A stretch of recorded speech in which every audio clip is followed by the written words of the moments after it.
Welcome to Lighting for Profits. All light, all light, all light. Powered by Emery Allen. Get rid of your excuses. Your #1 source for all things landscape lighting. That's where the magic can happen. You can really scale a business. We really had to show up for each other. From lighting design, install, sales, and marketing. You're a scaredy cat salesman, Kurt. We discuss everything you need to know to start and grow a successful landscape lighting business. What do you think a hippo has to do with your business, Ryan? Usually it's some weird childhood thing. Some bully kicked your butt. I think the key factor here is trust. Here is your host, Ryan Lee. All light, all light, all light. Welcome to the number one landscape lighting show in Florida. That's right. We got an awesome show coming up for you guys today. If you're looking to start or grow a landscape lighting business, you're definitely in the right place. We're here to educate and motivate to help you dominate. So it's going to be a great show. We got the one, the only Mr. Ron Callis with One Firefly. So I know one of the things that people always struggle with, it doesn't matter if the economy is good or bad. People always want to get more leads. And so if that's you, if you're wondering right now, like, what can you do to get more leads, to grow your business, this is the show for you. We're going to have an awesome discussion, and I can't wait to dig into it. So stick around. In a few minutes, we're going to have Ron Callis, the founder, the CEO of One Firefly. And he's a great guy. He's a smart business guy, and happens to run an awesome digital marketing agency as well. So by the way, if you have not, still asking for those 5-star reviews on Apple or Spotify, it's really hard to get. Like, I think if I just send a link out, like, people could do it, but like, you send a link, you have to scroll down. So if you're bored one day, or if you're bored right now, go give me that 5-star review. I would really appreciate it. And, if you believe in serving the world, the law of reciprocity, go do something kind for me, and maybe that kindness will come up back around to you. So again, we got an awesome show, really talking mostly about marketing today. So if you guys are here live, let me know in the comments. Most of our listeners are after the fact, so that's cool too. But want to thank Emery Allen, of course.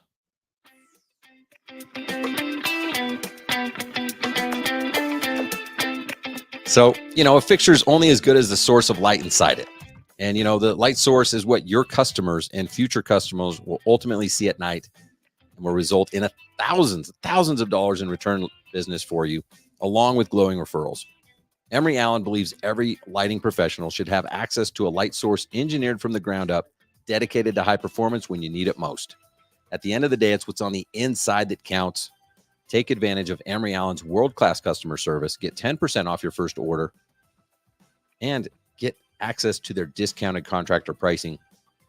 Don't waste your time going to the website, guys, because we've hooked you up with the best pricing possible. Just email tomg@emeryallen.com. It's tomg@emeryallen.com, and he will hook you up with the discounted contractor pricing. All you need to do is mention you heard about him here on Lighting for Profits, and you'll get that best pricing. Again, it's tomg@emeryallen.com. All right. Well, Emery Allen is great. Find out what you've been missing. There's so many people now using Emery Allen, and they got that single source LED. It just gives a nice look to all your lighting projects. So make sure you check them out. They've been a great partner of ours. And again, in just a few minutes, we got Ron Callis coming on. If you want more leads in your business, which I don't know why you wouldn't. Like, if you already have enough leads, I don't know. There's not a lot of people right now that are just like, I don't know what to do. I have so much work. And we're going to have him on in just a few minutes. But before we have him on, I want to kind of talk about the current state of the lighting industry. Have you noticed a change? Like, have you noticed a difference between last year and this year? It seems like it's a slower start to this spring season, right? And, I've got clients all over the U.S., even a handful in Canada. I try to say we're international, and it's mainly because someone listens to us in Ireland. So that's cool. And Australia, we got Australia. So, but I'm privy to like a lot of information, and I like, people tell me like a lot of things, probably too much. And I'm like, don't tell me. You need like to talk to a therapist, not me. But there's people that have they've had a big slowdown, right? And interestingly enough, there's a lot of others that are actually doing better, right? They've got a lot of lead flow coming in. And why is that? Well, in my opinion, 2024 is going to be harder for most people in business in a long time, and likely in 2025. I mean, we don't know. I'm just basically guessing based on data that I have and information and experience and things like this. But the COVID years were pretty terrible for a lot of people, right? And on the other hand, if you owned a landscape lighting business during that time, you probably thought you were an all-star business owner. You're like, heck yeah, man, my business is taking off. Like, I don't even need to advertise. I don't even need to do anything. My phone's just ringing off the hook, right? Referrals were good. Like everything was good from a business standpoint during those few years. And certain things just didn't seem that hard. They just came easy, right? And there's a lot of reasons why. People were home, like they couldn't go spend their money on vacations, and so they wanted to enjoy their backyards, and they were investing in their homes, and that they were stuck there. So why not make it a more enjoyable experience, right? And I think moving forward, and you can see it now, you can just feel it, right? Moving forward, there's going to be less and less of that. The economy's starting to tighten, and there's going to be different drivers that will impact the business in the future, right? And so, I've asked this question before when I go speak at events and things like that. When is the best time to invest in marketing, advertising, whatever you want to call it? When is the best time? Is it better when it's slow, or is it better when you're busy? And the answer is it depends. No, but here's the thing: most people will actually say, they don't mean to say this, but there's never a good time to invest in advertising because when they're slow, they can't afford it. So that's not a good time because they wish they had the thousands of dollars that they need to invest in marketing, but they're too slow, so they can't afford it. And then when they're busy, they're like, no, I don't need that. We can't even handle what we've got. And so they don't invest in advertising and marketing then. And so in reality, there's never a good time to invest in advertising and marketing. And I found that it's the same for coaching. So I'm like, wait a minute, I get on these calls with people. They reach out to me. Remember, I didn't go knock on their door. They want to join the coaching program. And then they'll be like, well, I just can't afford it. It's too slow. I got to get some more business coming in. And I'm like, oh my gosh, this is like advertising and marketing. You can't afford to do it, or you can't afford not to do it. Okay. When you're slow, that is when you need to advertise, right? And unfortunately, a lot of people didn't budget accordingly. They don't plan for it. And notice I didn't say expense or spend money on advertising. I said invest, because an investment, you'd be dumb not to do an investment. An investment, you put $1 in and you get $2, $3, $4, $5 back. Like if an investment was working, you'd figure out how to go, instead of spending $1, a $1 that's giving you $3 back, you'd be like, how do I do 2 so I get 6 back? Like that's the power of an investment, right? It's leverage. And coaching is the same thing. It's like, well, what do you mean you can't afford it? Like, this is why you're doing it, because you need help, right? And then you take the flip side of the people who are too busy. And the problem here is if you let off the gas, if you stop advertising, it's usually too late. So you're at the top of the hill, right? And then it starts to slow down. And by the time that you realize that you're not booked out, that you need more business, you're slow again. And now you can't afford the advertising. So even though some people don't think there's ever a good time to start advertising or start coaching or whatever it is, there's never a good time not to do it. And it's true. Like it's not that you can't afford it, it's that you can't afford not to do it. And I believe over these next few years, starting this year, we're going to start to thin the herd a little bit. Okay. Not everybody's going to make these next few years. And I look at my client base. I look at the people that I talk to around the US. It's no coincidence that the people who are doing the best and are struggling, I'm not even say struggling the least, because some of them aren't even struggling, are the ones that happen to be investing a lot into marketing and advertising. Okay. There's no coincidence. They are the ones in my program that are investing their time. They're showing up to calls. They're doing trainings. They're doing the work, and they're not suffering, right? The ones who are suffering are the ones who you ask them what their marketing strategy is and how much they're investing. Well, they're not doing anything, right? They're not showing up to coaching calls. They're not in the program. They're not invested, right? So I just want to make that point, because And these next couple years are going to be tough. And you could sit by and wait. That's the approach of a lot of people is to say, well, I just, I grow my business on word of mouth and referrals. Well, like, even if that's your strategy, like, what is the strategy? Because are you relentlessly asking for referrals like you're broke, or are you just waiting for a referral to come in? They're two different things, right? But it used to be a badge of honor for people to say that. Ah, yeah, I'm so good. I'm so good at what I do that I don't need advertising. Like, we get all of our business from word of mouth. We're that good. And it's like, awesome. What could you have done if you had invested into advertising, into marketing?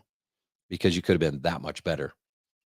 And I just truly believe that those that are willing to take some risks and invest in themselves, doesn't matter if we're talking coaching or advertising, those that are willing to invest in themselves these next couple of years are going to be the ones that not only just survive, but thrive.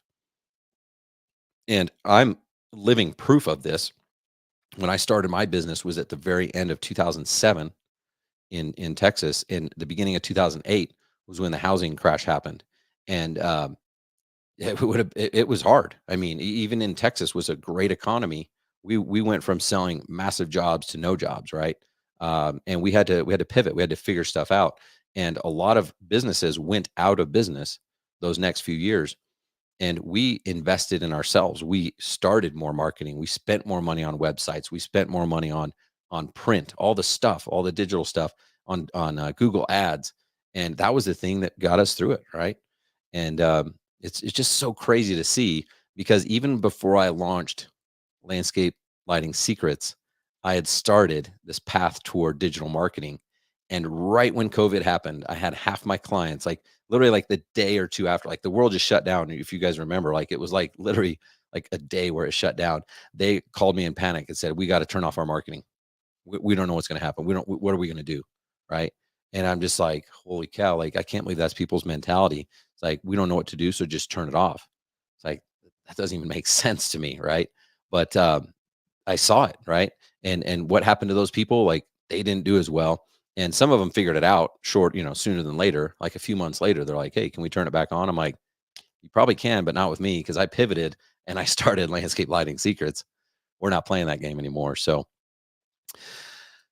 that's it, guys. Let me know if you agree. Let me know what your thoughts are. If you think the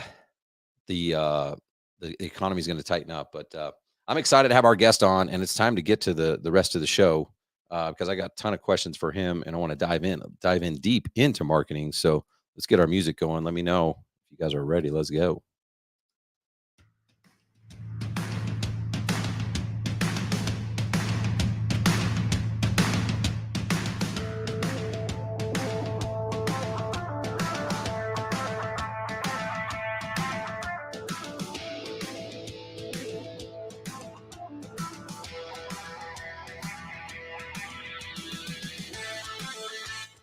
Welcome to the show, Mr. Ron Callis. How are you, sir?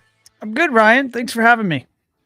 Man, I'm stoked to have you on. I'm just glad we met not too long ago, and I've learned quite a bit from you in the short period of time we've known each other, and I'm excited to have you on the show. So thanks for taking the time, man. Thanks for coming out to that show in September and going out of your way to find us and to introduce yourself. So you get all the credit, and at least for the intro, and then you and I both get credit for being diligent in our follow-up and staying in touch.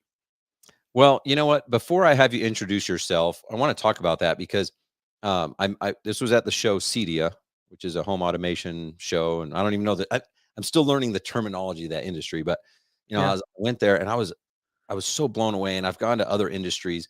I'm trying to borrow, like, what are these other industries doing that are amazing that the landscape lighting industry is not? And we're like, the lighting industry is, like, I feel like at least 5 years, if not 10 years behind what some of these others are doing. And I was blown away, man. Even me, I think big, and I'm like, yeah, I'm always like next level. Like, I was like this little tiny ant in there, like, wow, this is cool. So yeah, man, I'm excited to get to know you even better. And you've already invited me to do be on a panel with Chris over and Ryan with FX over at Lightapalooza. So it's good, man. Do just maybe do me a favor and just do a quick introduction of who is Ron Callis. Yeah, man. Happy to. I'm realizing I've got my driving glasses on, and now I'm going to switch to my screen glasses so I don't go cross-eyed on you here live. Nice. Ron Callis. So yeah, I'm the founder and CEO of One Firefly. We're a marketing agency that works with generally technology contracting businesses. They come in all flavors and all sizes. Majority of our clients are here in North America. My very quick snapshot of my background, I studied mechanical engineering out of Virginia Tech, and you talk about finding the industry. You went to the trade show in September called CEDIA. Well, 25 years ago, I was plucked out of college by a lighting company called Lutron, and they ultimately dropped me into their channel of custom integration. And 25 years later, I haven't left. And I've had some different roles, but ultimately worked for Lutron for a bit and another company called Crestron. And then back in 2007, started this. And, we had some bobs and some weaves, and we've changed shape like any good entrepreneur that likes to survive and thrive. So the business today in 2024 looks a lot different than it did in years past. But today we have, 80 people on staff, and about 50 in the US, about 30 or so in Mexico. I think 1 or 2 in Colombia, and maybe 1 or 2 over in Eastern Europe. But we have a large international team, and we love to help businesses grow. So our mission is to help technology businesses grow, residential and commercial, lots of different flavors of what that business type is, from pure landscape lighting, like I can now say we're working with some of your clients, to, what would call classical integration firms, although, security contracting firms, electrical contracting firms, so different forms and flavors. But there's one common thread across all of our customer base, and that is that they have a desire to go from where they are today to some new destination.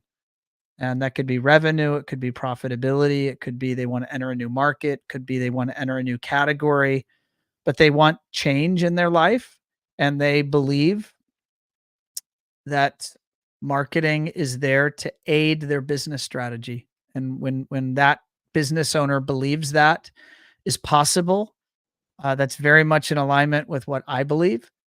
And we go to work and roll up our sleeves and work to help them grow. That's awesome, man.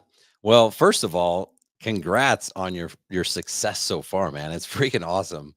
The size of your organization, 2007, at least for me, that's not that long ago.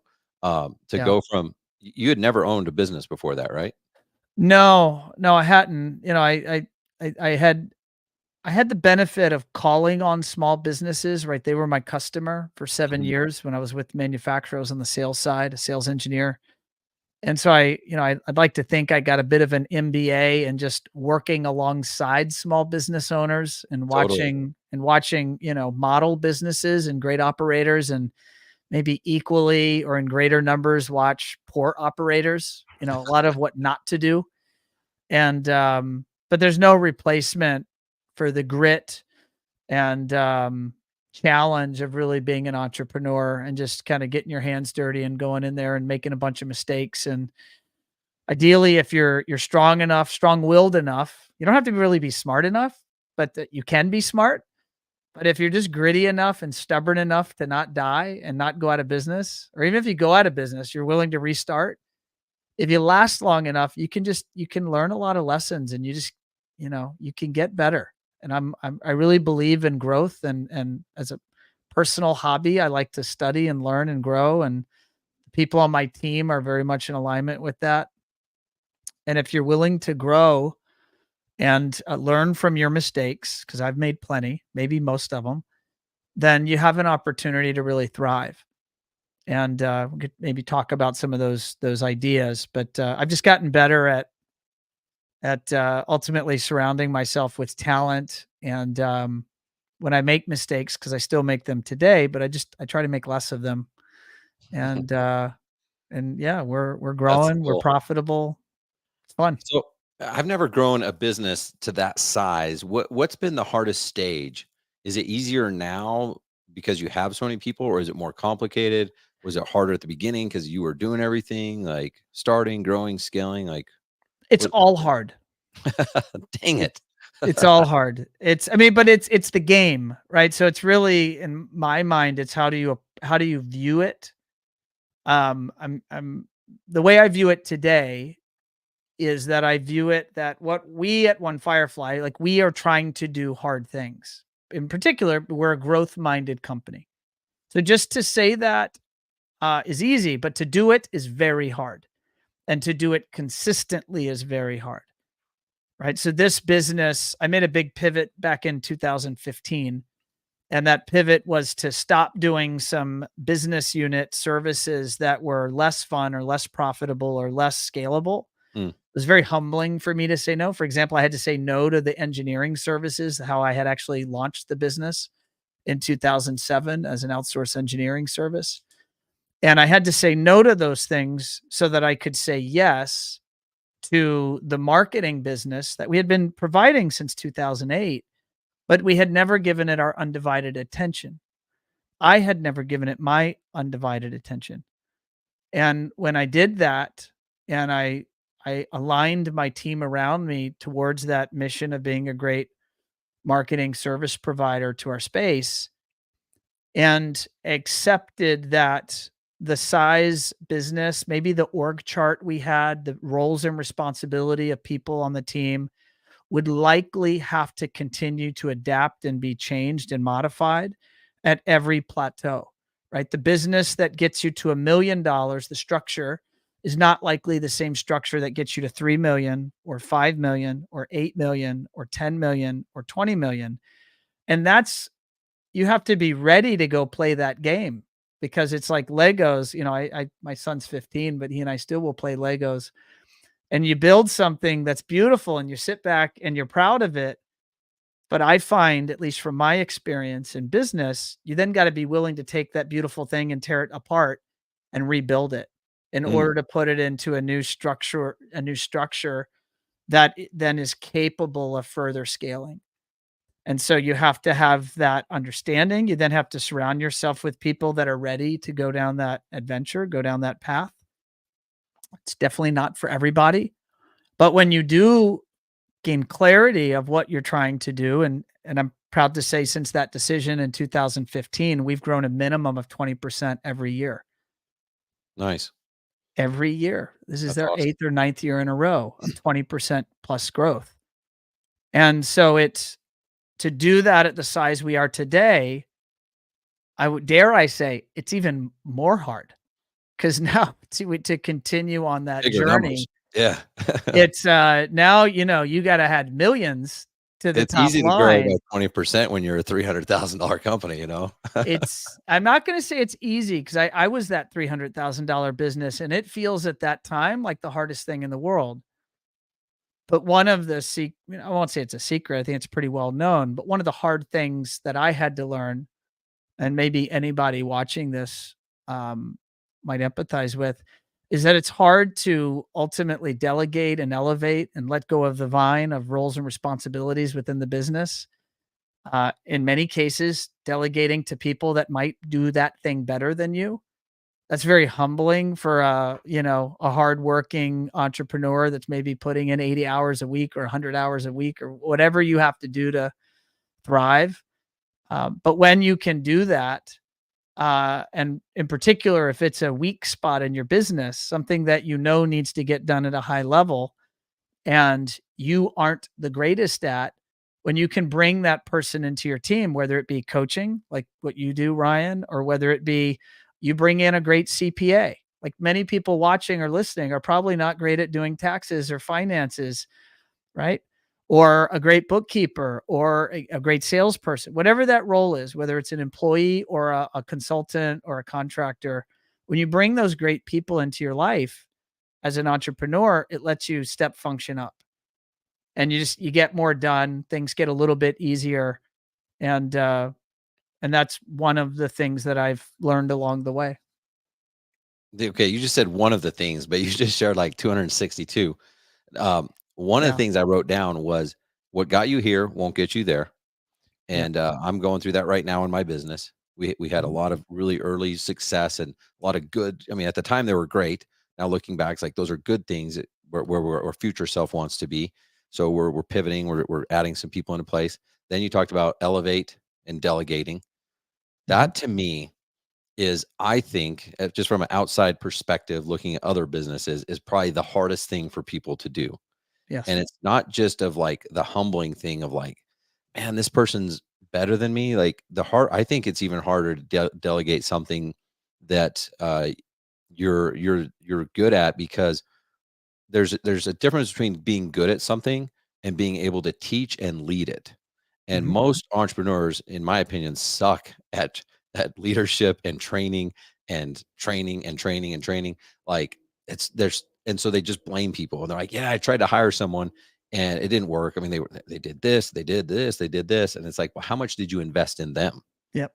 And usually the answer is, little to none. So that's the hardest part of that Well, area. I'm going to go down a path here. The book that I have referred people the most, and maybe we're going to go for an hour here, so maybe I'll give a few book recommendations as we go. One of the things that I discovered maybe about 7 or 8 years into my journey, and so if anyone's earlier in their journey, they can say they got it faster than me, and that is the importance of not just hiring people and delegating and elevating, but hiring the right type of people and knowing how to, like, there's science to that. There's HR science. Like, how do you know what you need? And then how do you go get them? When you're a small business, that sounds like mysticism. That sounds like, are you kidding me? I'm just trying to get somebody to show up for the interview, and much less find the perfect person that's right sized for my company. That's Right. not only a skills match, but a culture match, and is a type of person I want to spend more time with than I spend with my family. Like, how the hell do you do that? And I discovered a book by a guy named Jeff Smart. He has a book called the A Method of Hiring. And that book has become a bit of a Bible for me here at One Firefly. We practice many of the practices and beliefs out of that book. And it gives a methodology that small business can actually follow. It's doable. It's not like a lot of the dissertations. I won't pick on, I mean, I've read a lot of the HR hiring books out there. A lot of them are great, but like, you got to have a small army to go execute that strategy. Right. And when you're a Well, 1, 2, 3-man band, like that, just like, you just want to give them the middle finger. Like, screw you, man. Like, how would I do that? and some of them make it sound like there's this pool of people that's just like, oh, that person's not working, hold them accountable, fire them. Like, we got 10,000 people. We'll just, and it's like, no, like you said, we can't even get someone to show up to the interview. So I wrote that down. Did you say it's called It's called Who? Who? I'm Okay. trying to see here. Here it is. I'll hold it up to the camera. I've never heard of that book. This is awesome. This Okay. is this book here. I'm holding to the camera. If you're listening on audio, check out the video. It's an awesome book. I love it. All my HR team and hiring team has read it. Anyone, I mean, now across my leaders in my organization, if they're involved in hiring or interviewing, they've read it. And there's a lot of base. I mean, I could go and do a whole podcast with you just on HR and hiring. It's near and dear to my heart. I will tell you, my attention to people is how I've been able to grow this organization. My attention to company culture is how I've been able to grow this organization. I'm a place that if you're in the marketing industry, you want to work here. Right. And it's not, well, he's the CEO, he's going to say that. There's a way to objectively measure that. Just like with marketing, like, don't let a marketer go and tell you something and then wave their hands and sell you on smoke and mirrors. No, it's objective data based. The data says the truth. Either your website traffic is going up or it's not. Either you have leads coming in or you don't. It's objectively true or false. And in terms of hiring and your people, you can measure the happiness of your people. It's called an ENPS score. Now, if you have a very small team, it might be hard to make it anonymous, but I have an 80-person staff. So it is anonymous, and you survey your staff and you do it quarterly. We do it quarterly, and they can grade you. And I won't get into the exact methodology, but you could look it up. And it's a way for your team to say, is this somewhere where they would want to work? And not do they want to work, but would they refer their friends and family to work there? Mm. And it's a neat data point that you could then compare across companies. And at One Firefly, it's a plus 100 score to minus 100 score.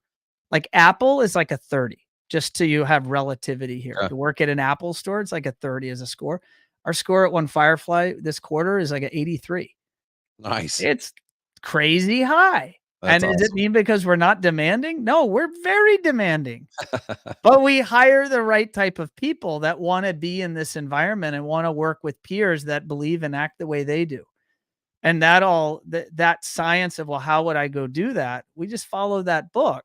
I found that book in 2000. I think I found that book in 2012, 2013. And I used that book. It was a bit of self-exploration, but I had been falling on my face trying to hire salespeople because I wanted to grow. And meanwhile, I had an epiphany in April of 2013.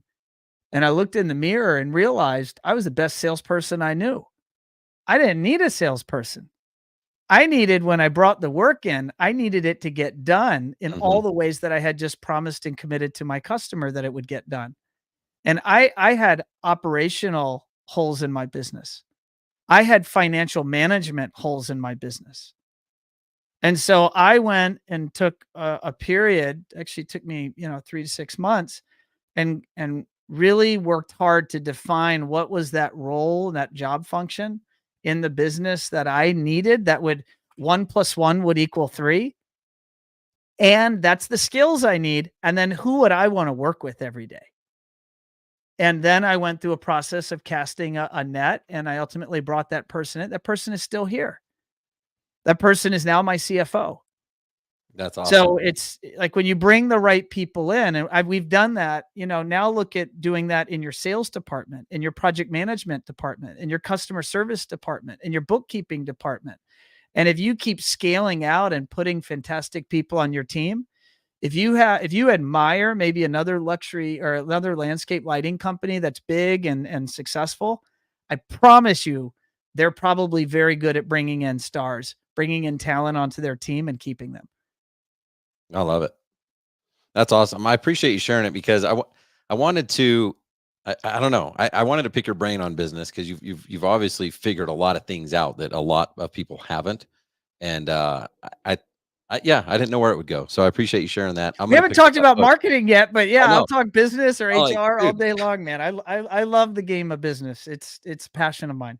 I promise the people marketing we'll get there, but Okay. I'm going to pick up that book. I think that's the key because you need both. I mean, your team members are your internal clients, like you got to be able to market to them. You got to be able to you could sell through the roof, like you said, and then all of a sudden, if you can't deliver, well, then you're not going to get repeat business. You can bring it in and lose it right out the back door. Yeah. You're not making progress if that's what you're doing. I love it. Well, let's pivot a little bit and let's get into some of the marketing. Maybe introduce the CI market, the custom integrators. Like I now use that term, but a lot of people hear integrator and they think of the book Traction. Because I'm always talking about the book Traction. But what is an integrator? And kind of give us some of the rundown of how that industry works. So I'll just paint a picture. If you think of maybe one of the more desirable residential customers that anyone listening or watching might want to go sell a job to. Now let's imagine that house. Let's pretend it's an 8,000 square foot house, and it's in a nice neighborhood. And the person that owns that house has, 2 to 4 really nice cars. And inside of that house, there's probably a lighting control system, and there probably are motorized shades. There probably is a nice media room, maybe a game room. Maybe there's a listening room where the member of the house likes to listen to music. Maybe there's an outdoor landscape area or pool with fantastic music for entertaining out by an outdoor kitchen. and out by the pool. Maybe there's a dedicated home theater. Maybe that home has a great security system. Maybe there are surveillance cameras throughout that property. I could keep going on and on. All of those technologies are different subsystems, but the business that would interview the customer or the member of the design team and learn about that customer's project goals and budget requirements and lifestyle choices, and ultimately designs a system that would ultimately be installed, programmed, or configured, and then serviced for the life of that home. That business we call an integrator.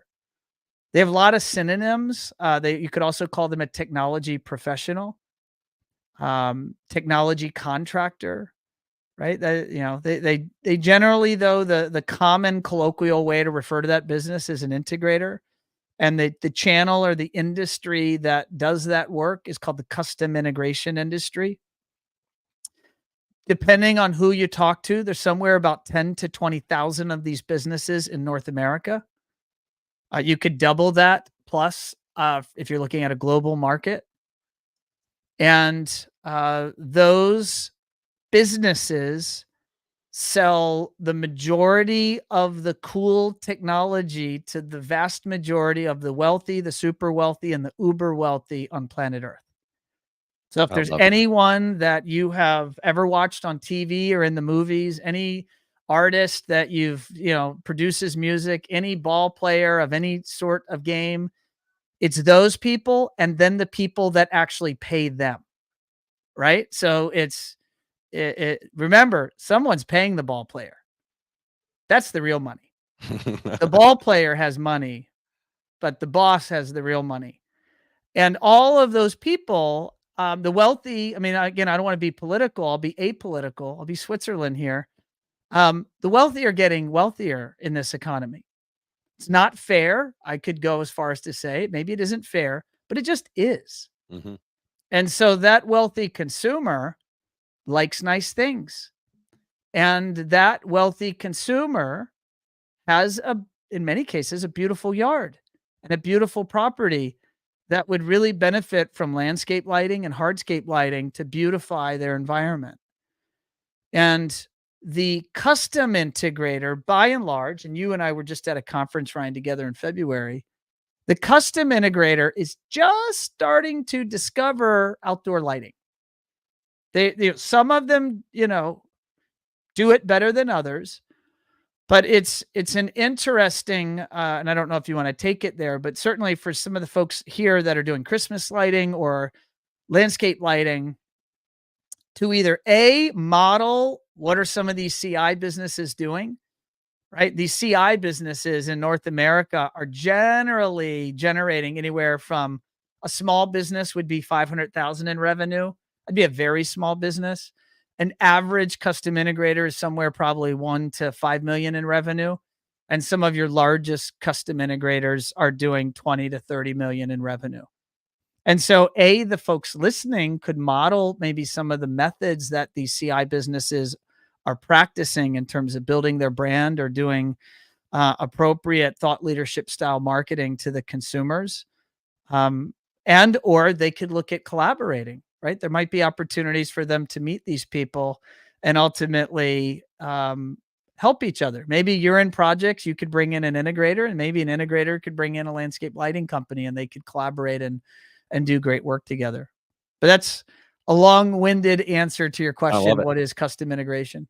I love it. And this is why you're here. This is why I don't know if is the word partnering. Like, I don't have equity in your business. You don't have mine, but no, I call it partners, but this is why I'll be your partner all day long, Ryan. Let's go. Whatever it's called. This is why it is, because I'm like, wait a minute. If the only thing we did was model the custom integration market, and that's what I was going to CEDIA just blew my mind. I'm like, wait a minute, these ton of companies. You just told us some amazing stats, 10 to 20,000 of these companies in North America.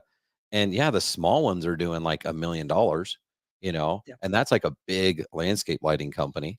So it's like, wait a minute, what can we learn? Like, how are they getting their leads? How are they getting their jobs? How are they doing their business? And Then I want to take it to the next level where I'm a connector.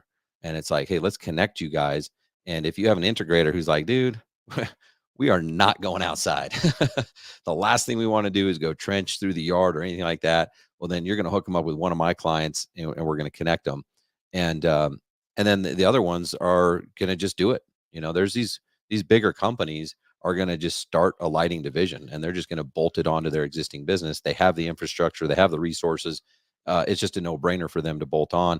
And I think that there's going to be a smaller percentage of those. I think there's going to be a lot of these partnerships that come out of it, but who knows? Or mergers and acquisitions. I mean, if you have clients that are running a great operation and have some things baked, if they have the aspiration to be acquired, I mean, my industry, the CI industry, is in a feverish pace of merger and acquisition activity. So for those that are out there running great operations, there's also opportunities to be acquired and be brought into a bigger group. I love it. I love the way you think. So there's so many parallels. There's just it was a matter of time until these universes collided. It's the same client. When you're explaining that 8,000 square foot house, I guarantee everyone's going, yep, that's the one. I remember doing that. But you're underserving that customer if you go try to sell them $10,000 worth of lighting. That customer needs to be sold $100,000 worth of lighting, because it's really a matter of that customer. Well, let me back up. No one needs any of this. But if you present yourself right and the solution right, they want it. And if they want it, all bets are off in terms of what they are willing to pay for it. And so then it comes into really the artistry and the branding of your business. You need to look like a luxury brand. So I've met with a number of landscape lighting companies over the last month or so. Thank you for the introductions, Ryan. And the fact is, none of them look like luxury brands. And so you have to think like that. It's not an insult. I'm gonna coach and advise and direct all of the people that want to be assisted in that way. And I can't want it for you. But if you want to go after a certain type of customer, you got to play the part. And you got to think about what are the other trades or design partners collaborating or working with a consumer like that. Think of architects, interior designers, builders, pole designers, landscape designers, interior woodworking, kitchen and cabinets. Look at the best people in your town. Go to their websites. Look at their logos. They are not full of colors. Look at the way they present their brand. They're different, but they all have a luxury flair to them. And then look at your brand. And then look at their websites. Many of their websites, particularly in the design space, are full of beautiful imagery, meaning they did not take pictures with their iPhone and put it on their website. It means they hired a photographer, a professional that is better than you at going into a project and capturing imagery or video of that project. You guys are doing hardscape and landscape lighting. Your product is beautiful if appropriately captured.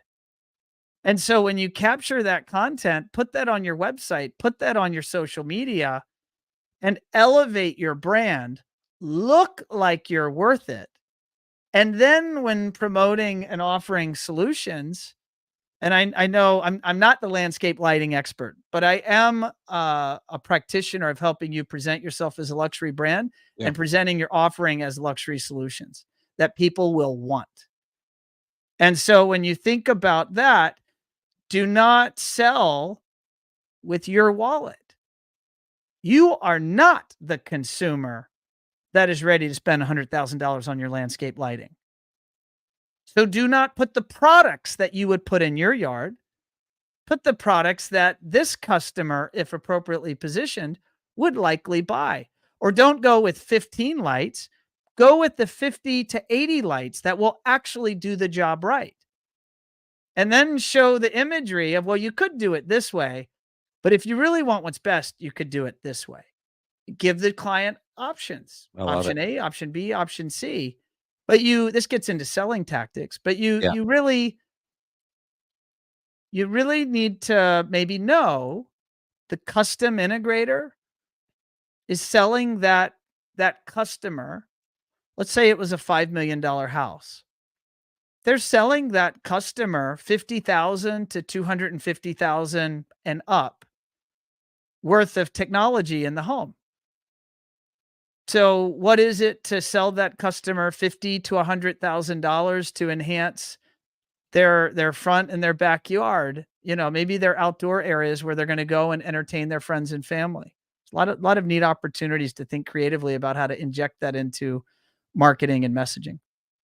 Well, that's one of the reasons I like the way you think, is because a lot of traditional marketing firms will just say, like, if I reach out to you, I'm like, hey, I need SEO, I need a website, Google ads. It's like, okay, like put them in the queue, knock it out, but you're like evaluating everything, because if you're going to get leads for someone, well, let's make sure your brand is on point. Let's make sure that like we actually can get results for you. And it's not just that. And oh man, there's so many good things you said. You also said, like, sell people what they want. And I would like probably cage fight someone over this, like need versus want. I think people need landscape lighting. I didn't want to offend anyone that thinks they need it. You offended me, but I that's all right. I do that on occasion. But the thing is, you still sell them what they want. Like it doesn't really matter the argument of need versus want. It's like they want nice things. They don't have a Toyota Camry for a reason. Like that would not help them feel better about themselves. You said something, Ryan, at a panel back in February, and you gave a scenario from stage, and you talked about when that customer is in their dining room and they have a bay window that's overlooking their yard. They have an option to either see pitch black darkness at night, or at night they could see the beauty of their backyard and their landscape. And if you simply presented, I'll just say, that family with that decision, let me show you, you could have this or you could have this. I want this. They're going to pick the beautiful backyard 100% of the time. Yeah. Well, guess what? With that ask, you just sold $50,000 in lighting. And so, those sort of stories, that education, by the way, this gets a bit technical, but if you get into like what type of content should be on your website or in your marketing, you have to look at what's called the buyer journey. And the journey, the buyer, I'll make it straightforward. There's a consumer maybe that's building a house, and they might not yet know what types of solutions to consider in their property. So we call that the awareness phase. They're becoming aware. So what questions might a consumer in the awareness phase ask?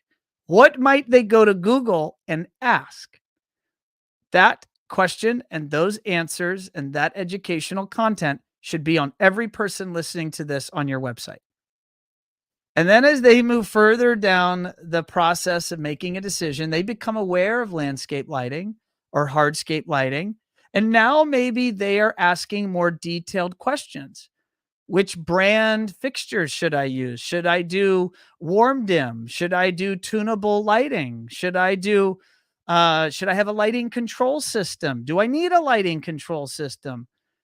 That person is more educated. That's called the consideration phase.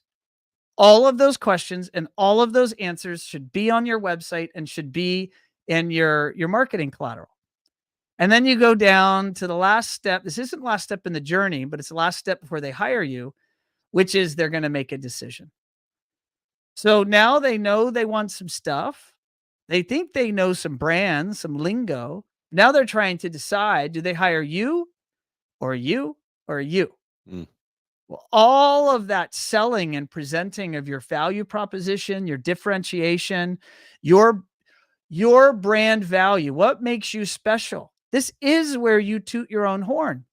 This is where you tell the customer why you are different or better. You don't have to disparage anyone. You don't have to name the name of one competitor. But you should know your competitors, and you should know why you're different and know why you're better, and make all of those points.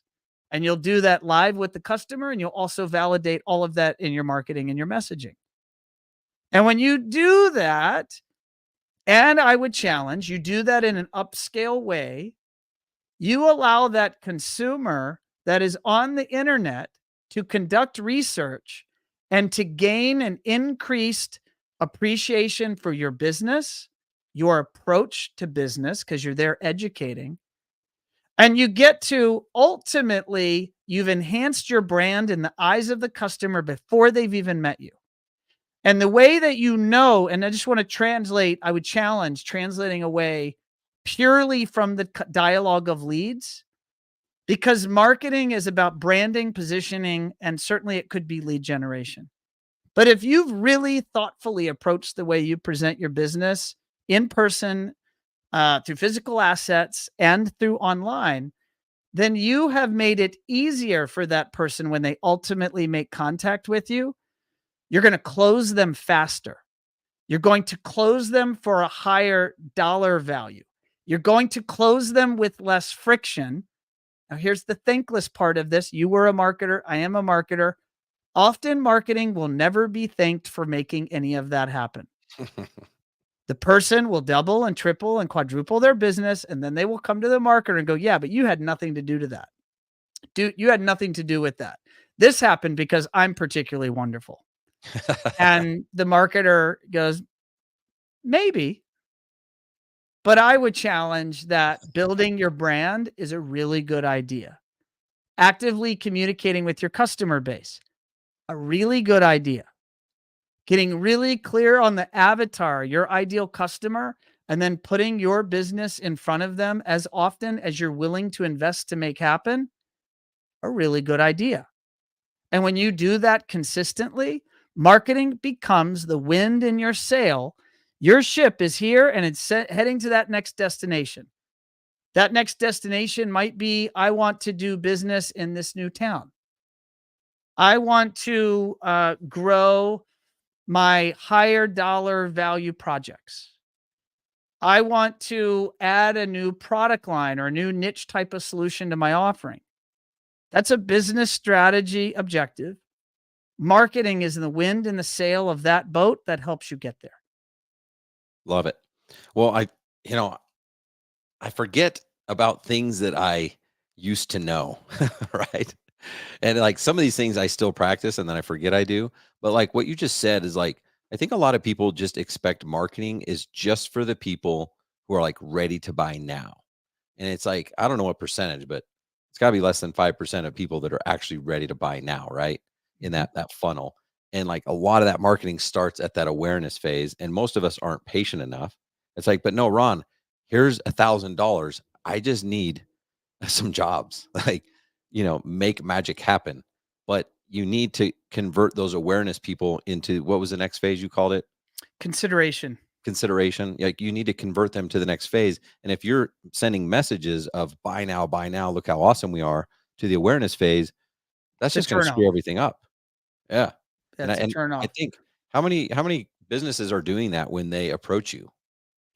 The vast majority of businesses, when I meet them for the first time, will say, well, I just want to know how much it's going to cost.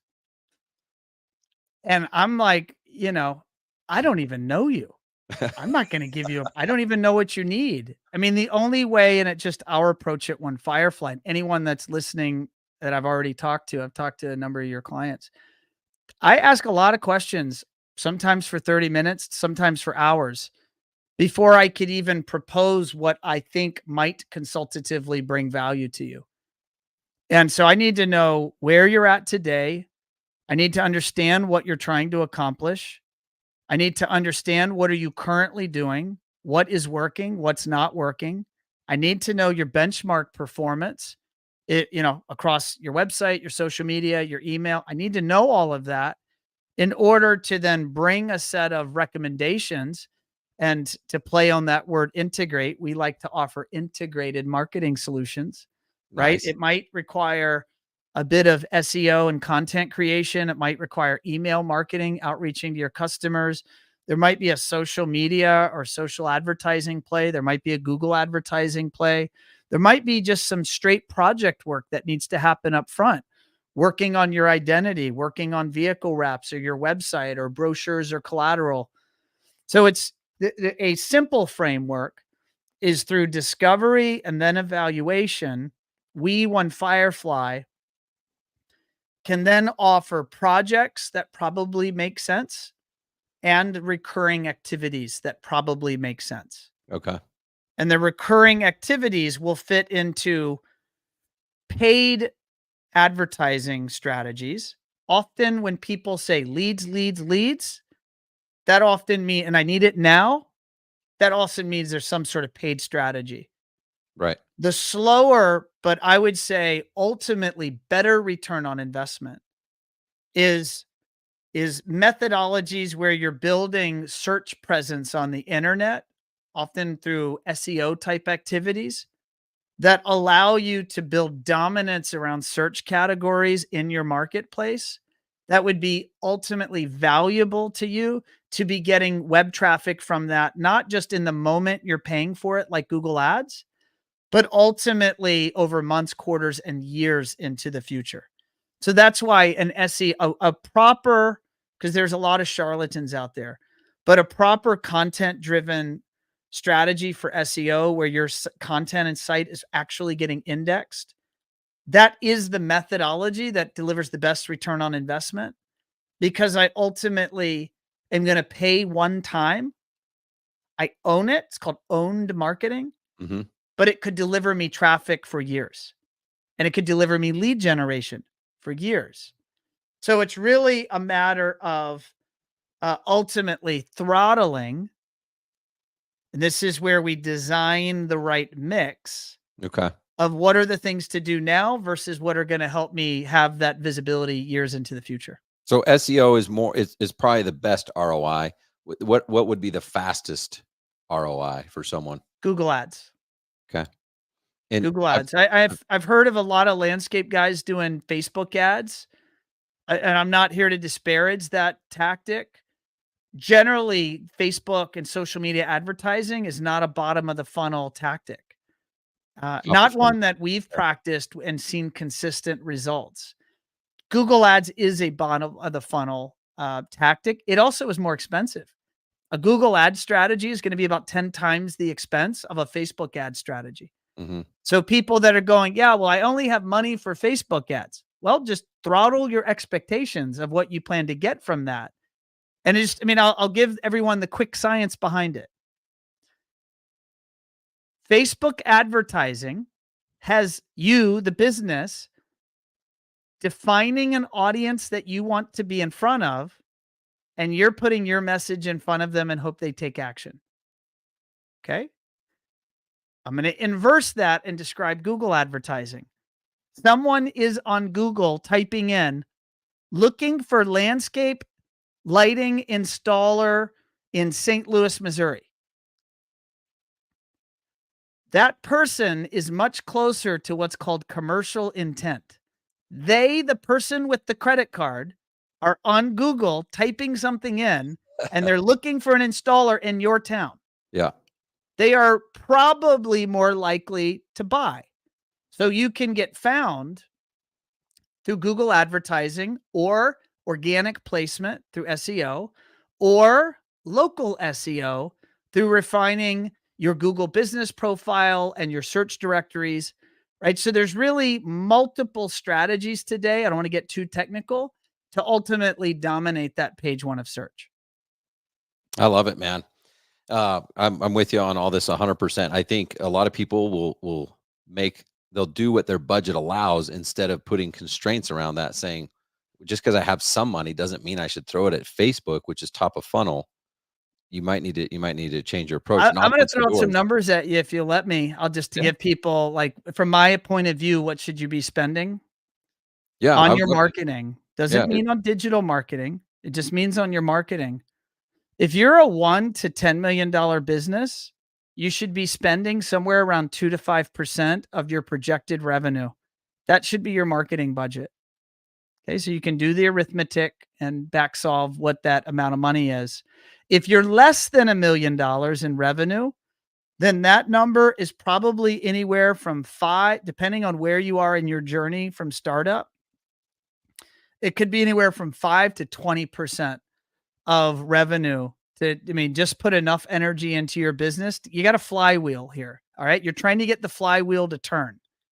You got to put enough energy into that flywheel to get it from its static state of not turning. And so there's a case, well, I only have a little bit of money, and I get it. We've all been there in business, but you could theoretically have a little bit of money and put it into marketing, and it doesn't turn the flywheel, and all your money vaporizes. Yeah. Right. So you can do too little to make a difference. And at least if you interact with my team at One Firefly, from our raw experience working with 1,000+ small businesses, we're just going to tell you what we see, and from our experience, what generally works. And then there's, you can spend, probably 1 to 2% on marketing if you're a $10 million plus business. Yeah, no, well said. I think the smaller you are, you definitely have to spend more because you are creating awareness. You don't have the luxury that the $2 to $10 million businesses have, which they've been around longer. They have way more referrals. They have more reviews. They have all this other stuff that has massive, massive momentum. I mean, that's why I think the first 3 to 4 years of a business is the hardest.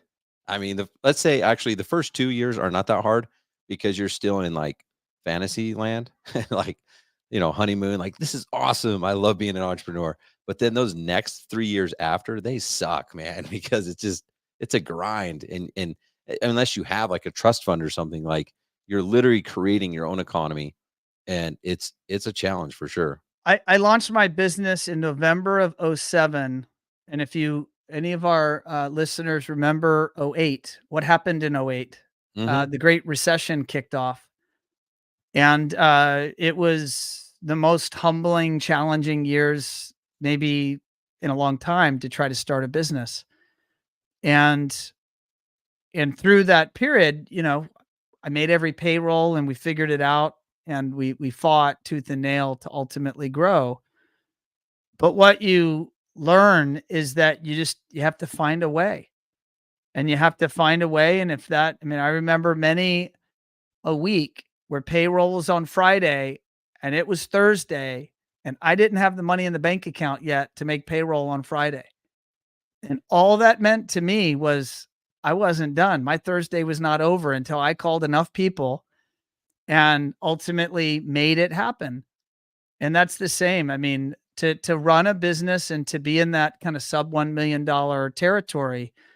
And by the way, you could live a sub $1 million business, and you could be living a wonderful lifestyle and working exactly how hard you want to work and making exactly the amount of money you want to make. You can live an awesome lifestyle. So I'm not defining, this is not saying it's good or bad. It's just how much money should be invested in this thing called marketing. That should be entirely calibrated to where you're trying to take the business. And when you know that, and that's a question I often ask people, and they're like, well, I'm just trying to come to work next week. Okay. Well, I need you to look ahead. I need you to look over the horizon. Where do you want to be a year from now? And then now let's align our activities today to help us get there a year from now. I wish I would have met you because we started our businesses the exact same time. So maybe you wouldn't have been able to tell me that advice at the time. Well, I've had to fail a lot, Ryan, in order to give you this sound advice today. Yeah, this is great. Like I say similar things, like start acting like who you want to be, because I was the opposite. I was the guy who, like, if we'd get on a sales call with you and probably not buy because I just couldn't afford it and all these other things. And it was like, that's why I'm so big on pricing and sales and marketing now, is because, like, yeah, you can't afford to hire Ron. You can't afford to join Landscape Lighting Secrets. I agree. You literally can't. But if we can help you raise your price, close more deals, do these things, then you finally can afford to grow in the company that you want to be. And you can allocate that 5 to 20% to marketing. And it's not a problem. It's part of the plan. I don't want to steal any of your coaching advice thunder, Ryan, but I'm going to give everyone one solid piece of advice, and maybe some of them will thank me. No, I was going to ask you if you had anything to wrap up. So this is perfect. Raise your prices. Oh, come on. Give me something else. Raise your price. It is when you raise your prices, it flows directly to the bottom line. And if you raise your prices 10 or 20%, it has a high probability of making zero impact on sales. So you could test that. But that's one advice. You said you want something else. Well, I say that like every day. So You do? You said I didn't know that. Okay. All right. That's great advice. You're giving. It's here's a the lot thing. of people are hesitant to do that. Everybody is. And or they'll say, well, I just did. I'm like, we'll do it again, because most of them are not making as much as they think. They're like, how much do you make? Oh, I make like 60%. I'm like, no, like, how much do you make? And it's usually like, if they're really running a good business, 20, 25%, most of them are making 10%.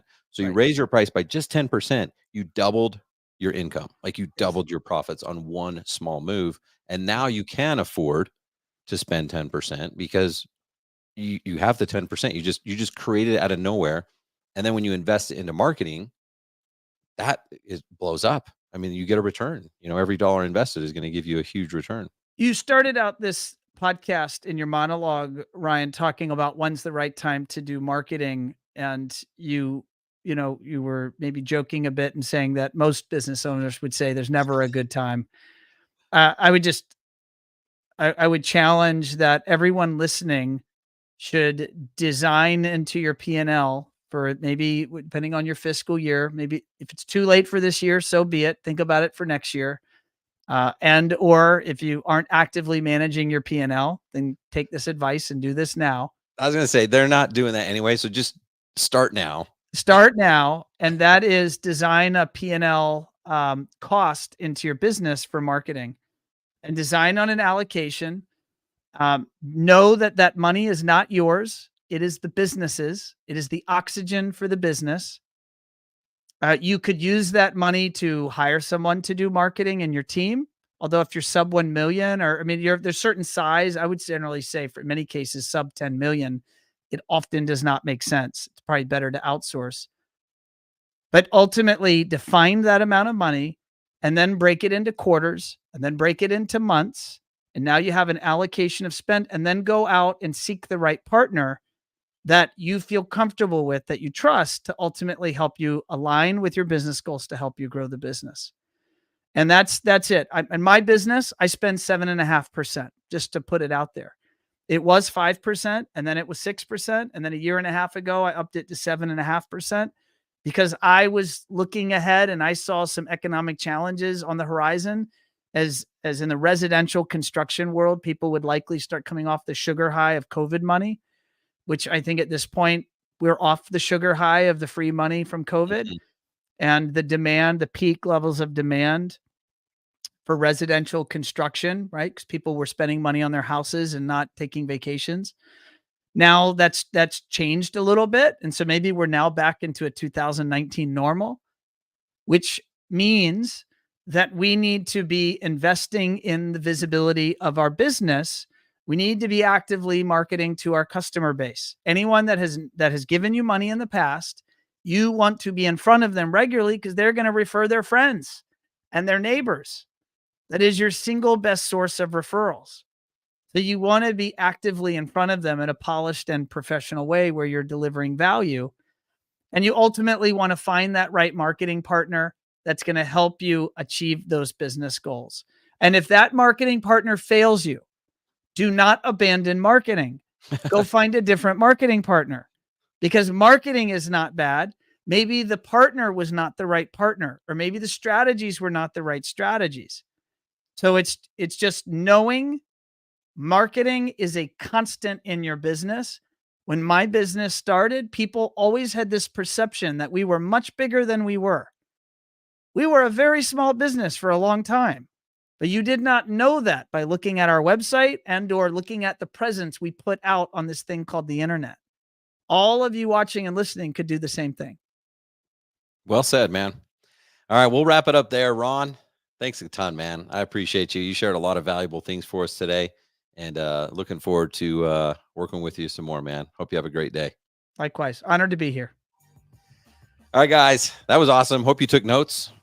I'm taking more and more notes on my own podcast. So you guys have an awesome week. Don't forget to keep moving forward and invest into the visibility of your business. Have a good one.